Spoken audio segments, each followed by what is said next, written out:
اعوذ باللہ من الشیطان الرجیم بسم اللہ الرحمن الرحیم سورۃ الحج بسم اللہ الرحمن الرحیم یا ایھا الناس اتقوا ربکم ان زلزلۃ الساعۃ شیء عظیم۔ یہ فزع الاکبر جس سے کہ ختم ہو رہی ہے سورہ انبیاء، اسی کے تذکرے سے یہ شروع ہو رہی ہے سورہ حج۔ اے لوگو ڈرو اپنے رب سے، تقوی اختیار کرو اپنے رب کا، یقیناً قیامت کا زلزلہ بہت بڑی شے ہوگا۔ یوم ترونہا، جس دن کہ تم اس کو دیکھو گے، تذہل کل مرضعۃ عما ارضعت، بھول جائے گی ہر دودھ پلانے والی جسے وہ دودھ پلاتی تھی۔ یعنی واقعہ یہ ہے کہ حیوانات میں جو بھی دودھ پلانے والا کوئی جانور بھی ہو تو اسے بھی اپنے بچوں کے ساتھ جو انس ہوتا ہے، اور خاص طور پر انسانوں میں پھر ماں کی محبت اور شفقت اور ممتا جو ہے وہ اپنی جان دینے کو تیار ہوتی ہے، اپنے بچے کی آنچ نہیں آنے دیتی۔ لیکن وہ سخت ایسا دن ہوگا، ایسی سختی ہوگی کہ دودھ پلانے والیاں اپنے دودھ پیتے بچوں کو بھول جائیں گی۔ وَتَضَعُ كُلُّ ذَاتِ حَمْلٍ حَمْلَهَا، اور دہشت کا عالم یہ ہوگا کہ ہر حاملہ کا حمل گر جائے گا۔ وَتَرَى النَّاسَ سُكَارَىٰ، اور تم دیکھو گے لوگوں کو کہ جیسے نشے میں ہیں، اس طرح کی ایک کیفیت ان پر طاری ہوگی، ایسے بے سدھ سے نظر آئیں گے جیسے کہ گویا کہ نشے میں، وَمَا هُم بِسُكَارَىٰ، حالانکہ وہ کسی نشے میں نہیں ہے، وَلَٰكِنَّ عَذَابَ اللَّهِ شَدِيدٌ، بلکہ اللہ کا عذاب بہت سخت ہے، اللہ کی طرف سے بڑی سخت یہ گھڑی آنے والی ہے جس سے کہ اللہ تعالیٰ اپنے مومن صادق بندوں کو بچا لے گا، جس کی کہ صراحت ہے حدیث کے اندر۔ وَمِنَ النَّاسِ مَن يُجَادِلُ فِي اللَّهِ بِغَيْرِ عِلْمٍ، لوگوں میں سے ایسے بھی ہیں جو اللہ کے بارے میں جھگڑتے ہیں، اللہ کی آیات کے بارے میں جھگڑتے ہیں، قرآن مجید کے احکام کے بارے میں جھگڑتے ہیں، جبکہ حال یہ ہے بغیر علم، نہ ان کے پاس کوئی علم ہے، وَيَتَّبِعُ كُلَّ شَيْطَانٍ مَرِيدٍ، اور وہ پیروی کر رہے ہوتے ہیں، صاف نظر آتا ہے کہ ہر سرکش شیطان کی پیروی کر رہے ہیں، ان کے عمل کو دیکھو تو مغرب کی نقالی کر رہے ہیں، ان کی ہر ایک چیز کی جو ہے انہوں نے اپنی زندگی میں اختیار کی ہوئی ہے، پورا جو ہے مغربی ان کے اوپر تہذیب کا غلبہ ہے، ساری اقدار، لیکن باتیں بڑھائیں گے قرآن کی طرف سے اور حدیث کی طرف سے، اور انکار حدیث ہے اور فلاں یہ ہے، اور قرآن کا تو نتیجہ یہ نکلتا ہے وہ نہیں نکلتا ہے، اور یہ اجتہاد کیا جانا چاہیے، اور قرآن مجید جو ہے یہ تو اب کتاب جو ہے بوسیدہ ہو گئی ہے۔ یہ باتیں بھی کہی گئی ہیں کہ کوئی ایسا بھی ہمارا جو نظام ہونا چاہیے اجتہاد کا جو قرآن مجید کو بھی اوور رول کر سکے۔ یہ باقاعدہ رائے موجود ہے کہ قرآن مجید میں بھی جو صریح احکام آئے ہیں وہ بھی ایک خاص قوم کے لیے، خاص وقت کے لیے تھے، یہ ہمیشہ کے لیے نہیں ہے۔ تو بڑے بڑے دانشور، بڑے بڑے جو اسکالرز ہیں، بڑی بڑی ڈگریاں ان کے پاس ہیں، میک گل سے لے کر آئے ڈگریاں۔ ڈاکٹر فضل الرحمان صاحب آئے تھے تو میک گل سے ڈگری لے کر آئے تھے، جنہوں نے جو وحی کے بارے میں کہا تھا کہ یہ حضور کا بھی کلام کہا جا سکتا ہے، اس کو اللہ کا بھی کلام کہا جا سکتا ہے، باقی فرشتے کی کوئی حیثیت نہیں ہے۔ یہ ساری باتیں ڈاکٹر فضل الرحمان کہنے والے تھے۔ میک گل سے انہوں نے یہودیوں سے آ کر ڈگریاں حاصل کی تھی انہوں نے، اور انہوں نے جو بھی بہت سے اور دانشور بہت سے موجود ہیں اس وقت دنیا میں کہ جو ویسے سمجھے جاتے ہیں کہ بہت وہ اسلامی اسکالرز ہیں، ٹاپ کے اسکالرز ہیں، وائٹ ہاؤس میں بھی انہیں طلب کیا جاتا ہے۔ یہ جو سید حسین نصر ہیں، ایرانی ایک ہیں، اب وہ رہ گئے ہیں جن کا ڈنکا بج رہا ہے زیادہ، ورنہ پہلے یہ ہے کہ یہ دو تھے، سید حسین نصر بھی تھے اور ڈاکٹر فضل الرحمان بھی تھے پاکستان کے۔ لیکن وَمِنَ النَّاسِ مَن يُجَادِلُ فِي اللَّهِ بِغَيْرِ عِلْمٍ وَيَتَّبِعُ كُلَّ شَيْطَانٍ مَرِيدٍ كُتِبَ عَلَيْهِ، اس شیطان کے بارے میں تو یہ بات لکھ دی گئی ہے، طے کر دی گئی ہے، أَنَّهُ مَن تَوَلَّاهُ، کہ جو کوئی بھی اس کی دوستی اختیار کرے گا، فَأَنَّهُ يُضِلُّهُ، تو وہ اسے گمراہ کر کے رہے گا، وَيَهْدِيهِ إِلَىٰ عَذَابِ السَّعِيرِ، اور پہنچا کر رہے گا اسے اس جلانے والے دوزخ کے عذاب میں۔ یا ایھا الناس، اے لوگو، ان کنتم فی ریب من البعث، اگر تمہیں کوئی شک ہے کہ کیسے دوبارہ زندہ ہو جائیں گے، کیسے اٹھا لے گا اللہ تعالیٰ، کوئی تمہیں اشکال پیدا ہوتا ہے تو لو ہم تمہیں ایک مثال سے سمجھاتے ہیں۔ فَإِنَّا خَلَقْنَاكُم مِّن تُرَابٍ، سوچو ہم نے تمہیں مٹی سے پیدا کیا، اس لیے کہ باپ کے بھی جسم میں اگر نطفہ بنا ہے، منی بنی ہے، کہاں سے بنی ہے؟ غذا کہاں سے آئی تھی اس کی؟ ساری غذا تو مٹی سے آئی ہے، زمین سے آئی ہے، یہیں سے آئی ہے، وہ منرلز ہیں، وہ سب کچھ ہیں، گوشت کھایا ہے تو بکری نے جو کہاں سے غذا لی تھی؟ زمین سے لی تھی۔ تو تمہاری جو تخلیق ہے سب کی ابتدا میں جو ہے وہ مٹی سے ہے، من تراب ثم من نطفۃ، پھر وہ نطفے کی ایک شکل بنی، ثم من علقۃ، پھر تم ایک علقہ کی شکل میں تھے۔ اس علقہ کے بارے میں بعد میں عرض کروں گا،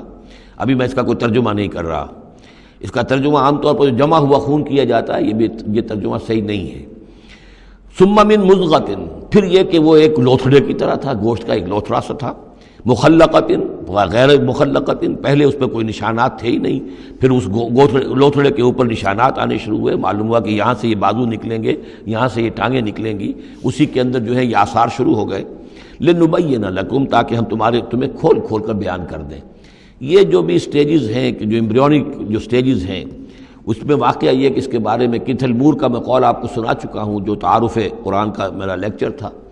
کہ ان چیزوں کے بارے میں حیران اور ششدر ہیں جو اس وقت ایمبریولوجی کے سب سے بڑے ماہر ہیں، جن کی ٹیکسٹ بکس دنیا کے اندر سب سے زیادہ مستند مانی جاتی ہے، کہ ہم حیران ہیں کہ یہ ساری چیزیں قرآن مجید نے کیسے کہی ہیں، اور یہ بالکل ایگزیکٹ جو ہے تعبیر ہے ان سٹیجز کی، کہ جو رحم مادر میں انسانی جنین جن سٹیجز سے گزرتا ہے اس کی اس سے زیادہ صحیح تعبیر ہو نہیں سکتی۔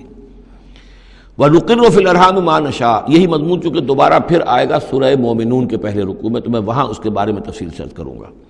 اور ہم ٹھہرائے رکھتے ہیں رحموں میں جو ہم چاہتے ہیں، یعنی رحم کے اندر پھر رحم مادر میں وہ حمل رہتا ہے، اب وہ حمل بیٹے کا ہوا ہے، بیٹی کا ہوا ہے، یا بیٹا یا بیٹی وہ ذہین ہے، فتین ہے، خوبصورت ہے، کیسی ہے، صحیح ہے، سالم ہے، وہ ہمارا فیصلہ ہے۔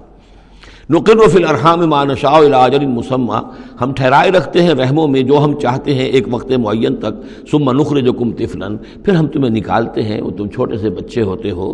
ثم لتبلغوا اشدکم، پھر تم اپنی پوری جوانی کو پہنچتے ہو، قوت کو پہنچتے ہو، ومنکم من یتوفی، تم میں سے وہ بھی ہیں کہ جو پہلے ہی ان کا انتقال ہو جاتا ہے، انہیں قبض کر لیا جاتا ہے، انہیں اللہ تعالیٰ لے جاتا ہے، ومنکم من یرد الی ارذل العمر،